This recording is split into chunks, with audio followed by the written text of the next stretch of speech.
शरद पवार यांची राष्ट्रवादी एनडीए सोबत म्हणजेच केंद्रात भाजप सोबत जाणारी या एकाच विषयावर महाराष्ट्रात सध्या राजकीय घडामोडी सुरू आहेत। पवार आणि भाजप यांच्यात पडद्यामागे काहीतरी सुरू आहेत। सुप्रिया सुळे यांना केंद्रात मंत्रिपद मिळणार आहे इथपर्यंत बोललं जात आहे, पण आता अचानक या घडामोडींनी यू टर्न मारलेला दिसतोय। कारण सुप्रिया सुळे 17 जुलैला थेट दिल्लीतल्या जंतर मंतर मैदानावर सुरू असलेल्या आंदोलनात पोहोचल्या। तिथं त्यांनी काही वक्तव्य केली आहेत, त्याचे राजकीय अर्थ फार महत्त्वाचे आहेत। त्यामुळे राष्ट्रवादीमध्ये सध्या काय चाललंय, सुप्रिया सुळेंनी जंतर मंतरवर जाऊन कुणाला इशारा दिलाय, या सगळ्या घडामोडींचा अर्थ काय, सविस्तर समजून घेऊ। नमस्कार, मी सुधीर काकडे, तुम्ही लोकमत पाहताय।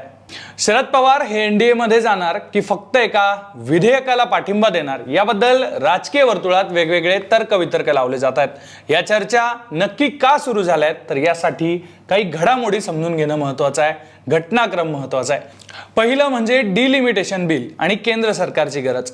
हो, केंद्र सरकार सध्या संसदेत जागा वाढवण्यासाठी आणि महिला आरक्षणाची अंमलबजावणी करण्यासाठी एक महत्त्वाचं 131वं घटना दुरुस्ती विधेयक आणण्याच्या तयारीत आहे।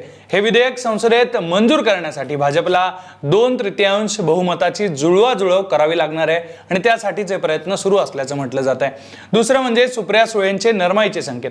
शरद पवार यांच्या पक्षाच्या राष्ट्रीय कार्याध्यक्ष असलेल्या सुप्रिया सुळे यांनी नुकतीच एक पत्रकार परिषद घेऊन या विधेयकावर पक्षाची भूमिका मऊ केलेली दिसली आहे। त्यांनी विधान केलं की जर केंद्र सरकारनं 50% जागा वाढवून दिल्या आणि कोणत्याही राज्याचं नुकसान होणार नाही अशी खात्री दिली तर आमचा पक्ष या विधेयकाला पाठिंबा देण्याबाबत विचार करू शकतो।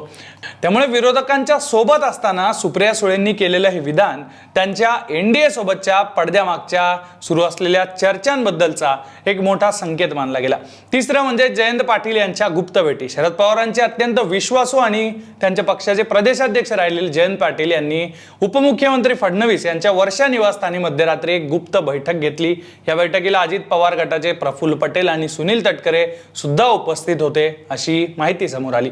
दुसरीकडे जयंत पाटलांनी विनोद तावडे आणि एकनाथ शिंदे यांचीही भेट घेतल्याची चर्चा आहे, ती भेट सुद्धा याच काळात झाली, ज्यामुळे या चर्चांना आणखी हवा मिळाली। चौथं आहे चिदंबरम यांचं ट्विट। काँग्रेसचे ज्येष्ठ नेते पी चिदंबरम यांनी सोशल मीडियावर एक पोस्ट लिहून थेट चिंता व्यक्त केली। त्यांनी शरद पवार यांच्या राष्ट्रवादीला आणि डीएमकेला आवाहन केलंय की भाजप डिलिमिटेशन विधेयकासाठी तुमचं समर्थन मिळवण्याचा प्रयत्न करतोय, पण तुम्ही या विधेयकाला पाठिंबा देऊ नका। चिदंबरम यांच्या या विधानामुळे पवार गट आणि भाजपमध्ये नक्कीच काहीतरी शिस्त आहे, या दाव्याला आणखी बळ मिळालं आणि चर्चा वाढल्या। पाचवं, विलीनीकरण।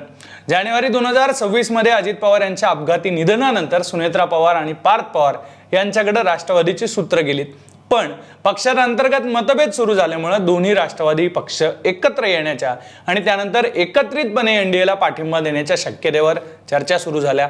जर दोन्ही गट एकत्र आले तर त्यांच्याकडे लोकसभेत 9 खासदार होतील। हा आकडा केंद्रात भाजपसाठी खूप महत्त्वाचा ठरू शकतो आणि त्यामुळे या चर्चा वाढल्या। आणि 6वं म्हणजे पक्षातील आमदारांना असलेली भाजपची ओढ। शरद पवार यांच्या पक्षातले अनेक खासदार आणि आमदार आपल्या मतदारसंघातील विकास कामांसाठी आणि स्थानिक राजकारणासाठी सत्तेसोबत राहणं फायदेशीर त्यांना वाटतंय। विरोधी पक्षात राहून निधी मिळत नसल्यानं काही आमदार शरद पवारांवर सत्तेत सहभागी व्हा किंवा बाहेरून पाठिंबा द्या असा दबाव टाकत असल्याची सुद्धा माहिती सूत्रांकडून समोर आलेली आहे।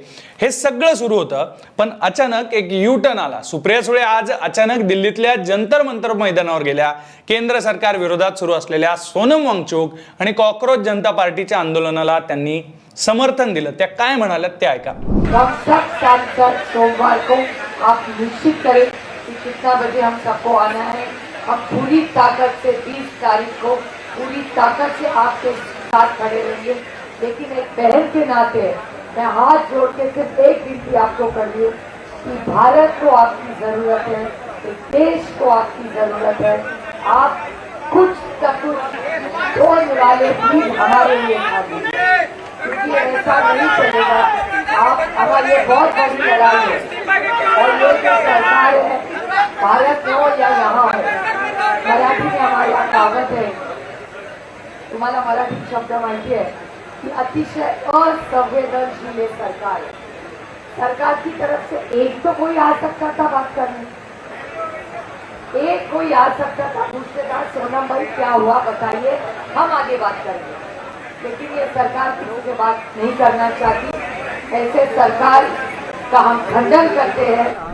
20 तारखेला संसदेवर मोर्चा घेऊन जाणार असल्याची घोषणा कॉक्रोच पार्टी आणि सोनम वांगचुक यांनी केली आहे। या मोर्चात विरोधी पक्ष म्हणून आपण सहभागी होणार असल्याचं सुप्रिया सुळे यांनी यावेळेला जाहीर केलेलं आहे। तसंच केंद्रातलं सरकार असंवेदनशील आहे असं सुद्धा वक्तव्य त्यांनी केलेलं आहे आणि त्यांच्या याच भूमिकेमुळे आता गुंतागुंत आणखी वाढलेली आहे। कारण एकीकडे सोशल मीडियावर राजकीय विश्लेषकांकडून सुप्रिया सुळेंना केंद्रात मंत्रिपद मिळणार असल्याच्या चर्चा सुरू होत्या आणि तिथंच सुप्रिया सुळे यांनी केंद्र सरकारला असंवेदनशील असल्याचं म्हटलेलं आहे।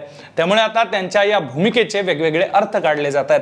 पवारांची राष्ट्रवादी एनडीए सोबत जाणार असल्याच्या चर्चांना ब्रेक लागलाय का की हा फक्त दबाव तंत्राचा एक प्रयत्न आहे असे अनेक प्रश्न उपस्थित होत आहे।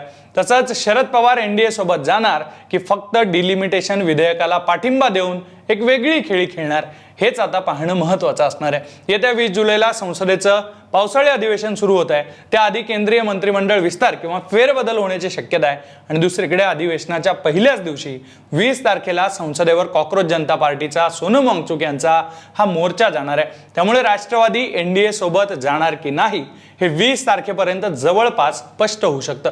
त्यामुळे यंदाचं हे अधिवेशन, संसदेवरचा मोर्चा आणि संभाव्यरित्या संसदेत सादर होणारं डिलिमिटेशन बिल यावरून बऱ्याच गोष्टी पुढच्या काळातल्या ठरणार आहे। या सगळ्या गोष्टींबद्दल तुम्हाला नेमकं काय वाटतंय? राष्ट्रवादी बद्दलच्या सुरू असलेल्या या चर्चांवर तुमची प्रतिक्रिया काय? शरद पवार भाजप सोबत एनडीए सोबत जातील का?